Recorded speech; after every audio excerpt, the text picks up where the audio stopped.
Welcome friends, নতুন একটা motivational এবং ইনফরমেটিভ ভিডিওতে সবাইকে স্বাগত জানাচ্ছি।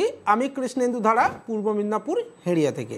আগের দিন ভিডিওতে আপনারা দেখেছেন যে কিভাবে ব্যাংকার্সরা বা বিভিন্ন ব্যাংক, বিশেষত SBI, state bank of India, বিভিন্নভাবে চাতুরতা করছে গ্রাহকদের সাথে, যাতে তারা অফার্স ট্রানজ্যাকশনটাকে বন্ধ করে দিতে পারে এবং অনার্স ট্রানজ্যাকশন শুধুমাত্র তাদের সিএসপি ওনার্সদের জন্য খুলে রাখতে পারে। আজকে সেই বিষয়ে তো একটুখানি কথা বলবো এবং তার সাথে কথা বলবো আজকের ডেটে শুধুই কি সিএসপিরা ব্যবসা করবে বা পরিস্থিতি যেদিকে এগোচ্ছে, আগামী দিন যেভাবে আসতে চলেছে তাতে কি সিএসপিদের গুরুত্ব বাড়তে চলেছে। আজকের ভিডিওতে আমরা কথা বলবো সিএসপিদের হাতেই কি এইপিএস ব্যবসার চাবিকাঠি, গ্রাহকদের এইপিএস অন থাকবে নাকি অফ থাকবে, সেই চাবিকাঠি কি এইপিএস এর হাত থেকে ছিনিয়ে নিয়ে বা এইপিএস সঞ্চালকদের হাত থেকে ছিনিয়ে নিয়ে সিএসপি ওনারদের হাতে তুলে দেওয়া হচ্ছে। অনেকে আমার ভিডিওতে কমেন্ট করেছেন যে সিএসপি দের যে পোর্টাল রয়েছে সেখানে অলরেডি সিস্টেম দেওয়া রয়েছে এইপিএসকে অফ করে দেওয়ার। এটা কি সত্যি?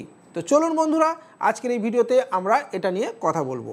তার সাথে আগামী দিনে যদি আপনাকে এইপিএস ব্যবসাকে টিকিয়ে রাখতে হয় তাহলে আপনার কোন পথে যাওয়া উচিত, যদি সিএসপি নিতে হয় তাহলে আইআইবিএফ এর কতটা গুরুত্ব পাবে এবং আজকের ডেটে দাঁড়িয়ে আপনার কি সত্যি আইআইবিএফ করা উচিত, সে নিয়েও আমরা আজকের এই ভিডিওতে কথা বলবো। এবং আগামী দিনে এই আইআইবিএফ সার্টিফিকেট ইন্টারনেট ক্যাফে ব্যবসাতে বা এইপিএস ব্যবসাতে কতটা গুরুত্বপূর্ণ হয়ে দাঁড়াচ্ছে সেটা নিয়েও আমরা আজকের এই ভিডিওতে একটুখানি ডিসকাশন করব। ঠিক আছে বন্ধু, আবারও বলছি, আমরা হলাম সেই প্ল্যাটফর্ম যারা ফিল্ডে নেমে এক্সাক্ট ভিডিও তুলে আনে, বিভিন্ন তথ্য নিয়ে আসে আপনাদের জন্য। এবং আমাদের একটি নিজস্ব টেলিগ্রাম চ্যানেল রয়েছে উইথ কৃষ্ণেন্দু, সেখানেও আপনি জয়েন করতে পারেন এই ধরনের বিজনেস রিলেটেড ইনফরমেশনের জন্য। ফেসবুক পেজ এবং ইনস্টাগ্রামে আপনি আমাদেরকে ফলো করতে পারেন। তো চলুন বন্ধুরা, শুরু করি আজকের এই ভিডিওটা এখান থেকেই।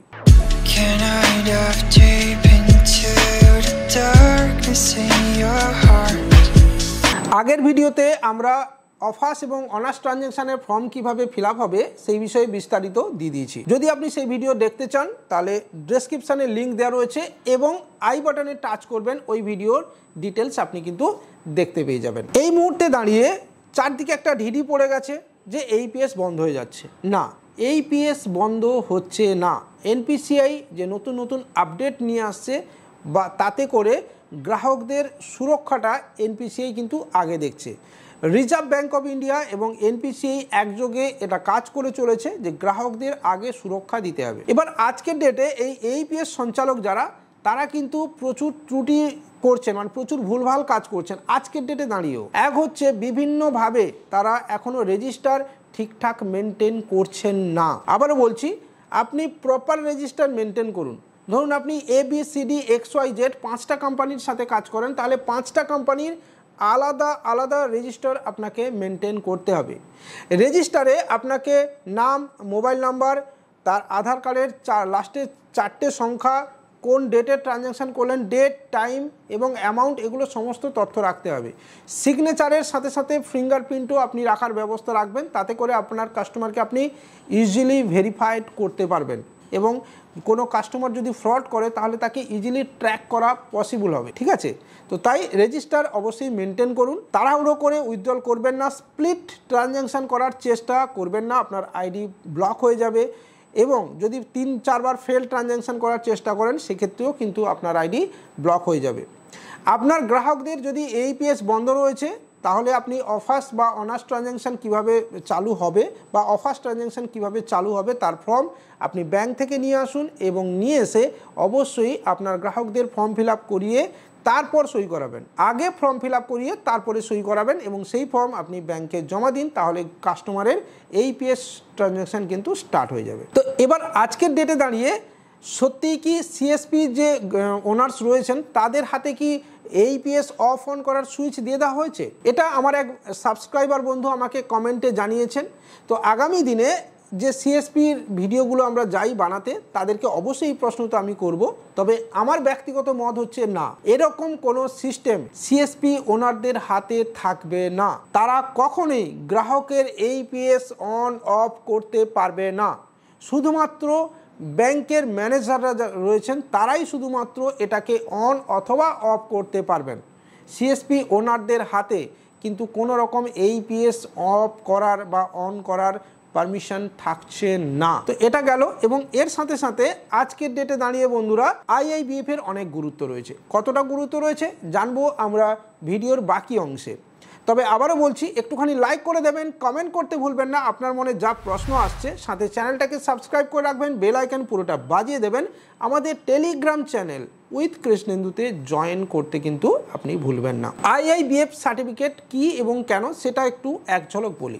Indian institute of banking and finance, IIBF এর পুরো অর্থ এটাই, এবং সেখানে বিসি করেসপন্ডেন্সের একটা সার্টিফিকেট আপনার থাকা উচিত আজকের ডেটে দাঁড়িয়ে। তার কারণ হচ্ছে ইন্টারনেট ক্যাফে বা এইপিএস সঞ্চালকরা যারা এইপিএস এর টাকা উত্তোলন করছেন তাদের ক্ষেত্রে এই সার্টিফিকেট খুবই গুরুত্বপূর্ণ। এবং যেভাবে দিন দিন সিএসপি ওনারদের দাপট বেড়ে চলেছে, যদি আপনাকে একটা কাস্টমার সার্ভিস পয়েন্ট বা যে কোনো ব্যাংকের গ্রাহক সেবা কেন্দ্র নিতে হয়, তাহলে কিন্তু আপনাকে আইআইবিএফ এর সার্টিফিকেট আগে নিতে হবে। সেক্ষেত্রে আপনার আইআইবিএফ থাকলে তবেই কিন্তু আপনি অবশ্যই গ্রাহক সেবা কেন্দ্রের জন্য আবেদন করতে পারবেন। এবং এটুকু আপনাকে বলতে পারি যে আগামী দিনে হয়তো এমনটা হতেই পারে, আমি এই বিষয়ে ক্লিয়ার নই, আগামী দিনে হয়তো এমনটা হতেই পারে যে এইপিএস এর উত্তোলন মানে এইপিএস এর টাকা তুলতে গেলে আপনাকে অবশ্যই হয়তো আইআইবিএফ এর সার্টিফিকেশন জমা দিতে হবে। এবং অলরেডি বিভিন্ন কোম্পানি আপনাকে এইপিএস এর আইডির জন্য আইআইবিএফ সার্টিফিকেট কিন্তু ডিমান্ড করছে। ফিজিক্যাল ভেরিফিকেশান করতে গিয়ে আপনার IIBF certificate, police verification certificate, trade licence, এই তিনটে জিনিস কিন্তু দেখতে চাইছে। তো সেক্ষেত্রে আপনি যদি এইপিএস এই ব্যবসায় আগে থেকে আছেন বা এইপিএস ব্যবসাতে আবার আপনি নতুনভাবে পা রাখতে চাইছেন, তাহলে অবশ্যই এই সার্টিফিকেটের আবেদন করতে কিন্তু ভুলবেন না। যদি আপনি এই সার্টিফিকেটের আবেদন করতে গিয়ে আপনি আমাদের কোনো সহায়তা চাইছেন, তাহলে স্ক্রিনে দেওয়া নাম্বারেও যোগাযোগ করতে পারেন বা আমার নাম্বারে আপনি কথা বলতে পারেন। 957 টাকা অ্যাপ্লাই চার্জেস রয়েছে, আপনি অবশ্যই আবেদন করে নিতে পারেন। যদি আপনার মনে হচ্ছে যে আপনার পাশের কোনো ব্যাংক আপনার গ্রাহকদের সঙ্গে চাতুরতা করছে, তারা বিভিন্নভাবে ছলে বলে কৌশলে তারা অনার্স ট্রানজ্যাকশান অন রাখতে চাইছে, অফার্স ট্রানজ্যাকশানকে বন্ধ করে দিতে চাইছে বা এইপিএসকে বন্ধ করে দিতে চাইছে, তাহলে আপনি সরব হন এবং তার তথ্য আপনারা আমাদেরকে পাঠান, আমরা অবশ্যই তার এগেনস্টে ভিডিও বানাবো, ঠিক আছে। আর অবশ্যই আপনি এই বিষয়ে যদি কমপ্লেন জানাতে চাইছেন, ওই ব্যাংকের যে জোনাল অফিস রয়েছে তাদের কাছে কমপ্লেন জানান, সেক্ষেত্রে আপনার কাজ অবশ্যই তাড়াতাড়ি হবে। ভিডিওটা এখানেই শেষ করছি। ভালো লাগলে লাইক, কমেন্ট, শেয়ারের সাথে সাথে আমাদের পাশে থাকবেন। আর যদি কিছু মতামত থাকে নিচে কমেন্টে দিতে ভুলবেন না। নমস্কার।